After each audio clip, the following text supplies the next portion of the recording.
Vous êtes connecté sur monclasseurdemaths.fr et dans cette vidéo, nous allons voir quelques astuces qui vont nous permettre de gagner du temps lorsque l'on travaille sur Google Sheets, le tableur de Google. Nous voici donc dans le logiciel. Alors si je tape un nombre dans une cellule, par exemple je vais commencer par mettre un 1 dans la cellule ici.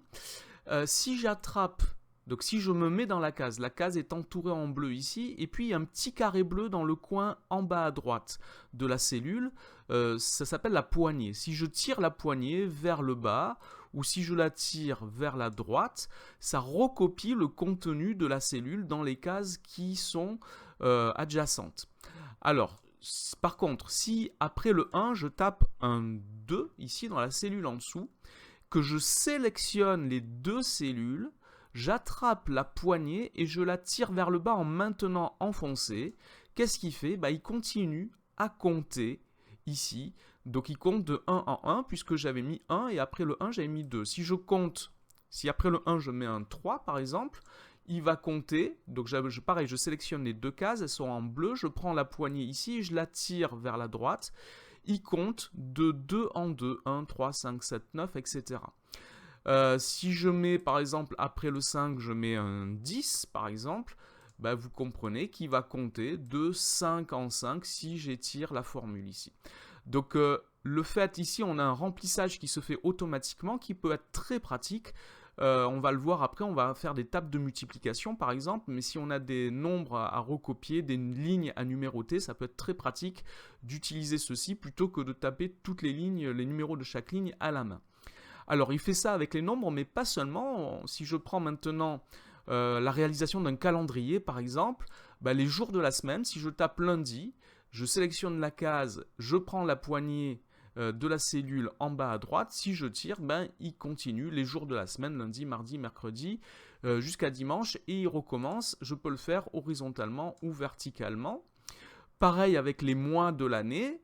Si je commence par mois de janvier, mais je pourrais commencer par un autre mois, je peux tirer les cellules soit verticalement, soit horizontalement. Pareil avec les dates.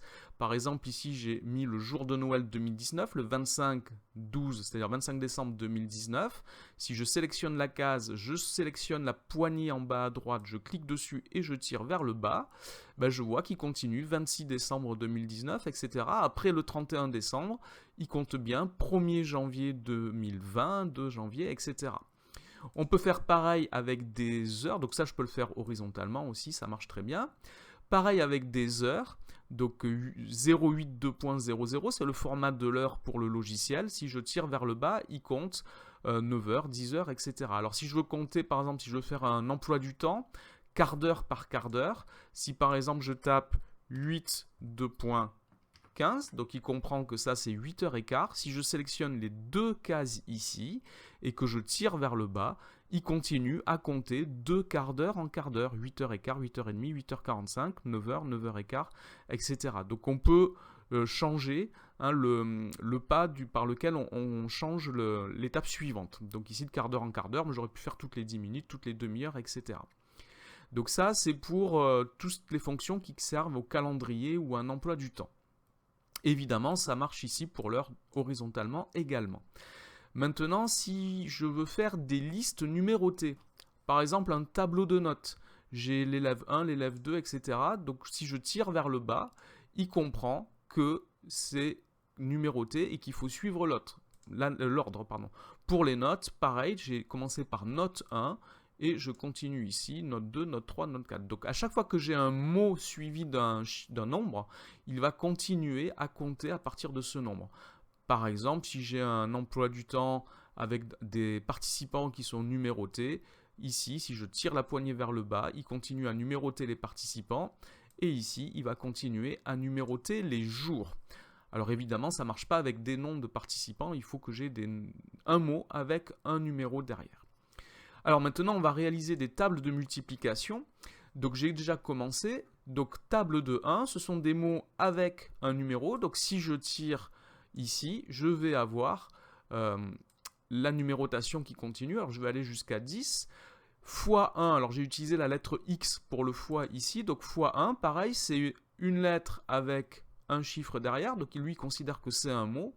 Donc je peux tirer pour avoir mes tables de multiplication, je suis allé ici jusqu'à 13.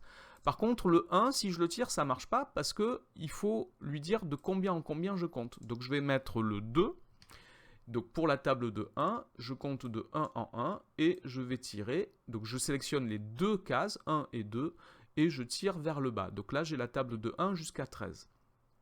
Pour la table de 2, il faut que je commence ici par mettre, donc 2 fois 1, ça fait 2. Je vais mettre le deuxième nombre, 2 fois 2, ça fait 4. Et ici, si je tire la poignée en sélectionnant les deux cellules C3 et C4 ici, que je tire vers le bas, hop, j'ai ma table de 2. Alors pour continuer maintenant, je n'ai pas besoin de réécrire les nombres, puisque pour la table de 1, de 2, de 3, de 4, etc., je peux continuer la première ligne en comptant de 1 en 1. Donc ici, si je tire cette ligne. Ensuite, pour la ligne horizontale, la deuxième ligne horizontale x 2, bah, c'est la table de 2. Donc je compte de 2 en 2. Donc ici, si je sélectionne le 2 et le 4 et que je tire horizontalement, j'ai mes deux premières lignes pour chacune des tables, que maintenant, je peux sélectionner, tirer vers le bas, j'ai ma table de 3. Je sélectionne les deux premiers nombres de la table de 4, je tire vers le bas la poignée, j'ai ma table de 4, et je continue pareil pour la table de 5, pour la table de 6, pour la table de 7. Alors on pourrait voir ce qui se passe si je sélectionne plusieurs colonnes à la fois, et cela ne fonctionne pas, cela fonctionne comme on voudrait, donc on peut aller beaucoup plus vite en sélectionnant plusieurs cellules à la fois. Donc voilà pour l'utilisation de ce que le logiciel nous remplit tout seul, donc ça permet de gagner du temps et surtout c'est du remplissage automatique qui est très pratique. Donc pour les nombres, pour les listes, c'est-à-dire des mots qui sont numérotés, et pour tout ce qui est en rapport avec le calendrier, les jours de la semaine, les mois de l'année, les dates et les heures. Voilà pour ce tutoriel. Cette vidéo est maintenant terminée, merci de l'avoir regardée, n'oubliez pas de lui donner un j'aime, de vous abonner à la chaîne, au revoir.